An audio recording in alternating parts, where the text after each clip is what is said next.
एवढं सगळं झाल्यावर तुमच्या घरी कशी पाठवायची आम्ही आमची मुलं? पण आता प्रूफ झालंय ना की सैननी काहीच केलं नाहीये म्हणून.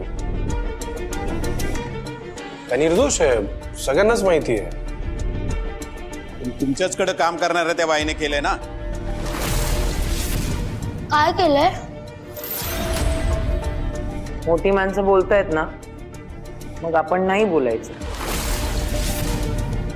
हा तर सई मॅडम, तुम्ही काही केलं नसेल, पण तुमच्या घरात आमच्या मुलांच्या जीवाला धोका आहे हे नक्की. त्यामुळे आम्ही त्यांना परत तुमच्या घरी पाठवणार नाही. प्लीज माझं ऐका ना. शाळेत पाठवावं लागेल कारण परीक्षा जवळ आल्यात. पण ते क्लासचं फुल तसं पण आम्हाला ते परवडणार नाहीये. पण झालं तेवढं पुरे झालं. सई टीचरकडे जायचंय.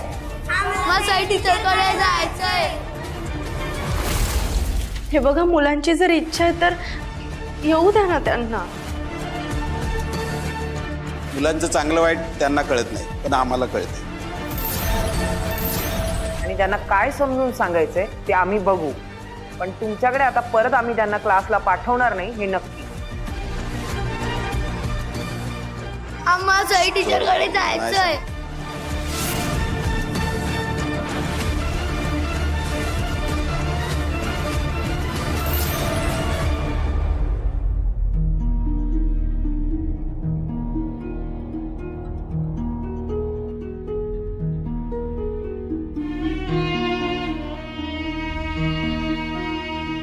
सर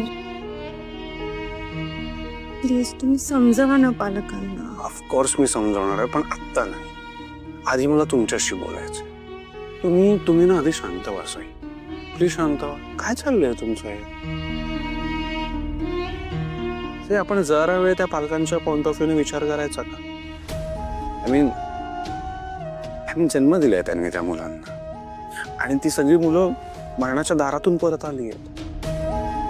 मग अशा वेळेला आपलं लेकरू आपल्या जवळ असावं, सेफ असावं असं वाटू शकतं ना त्यांना.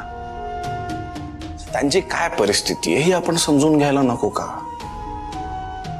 आणि मला सांगा, आपण जर त्यांच्या जागेवर असतो तर आपल्याला पण असं इन्सिक्युअर वाटलंच असतं ना सई?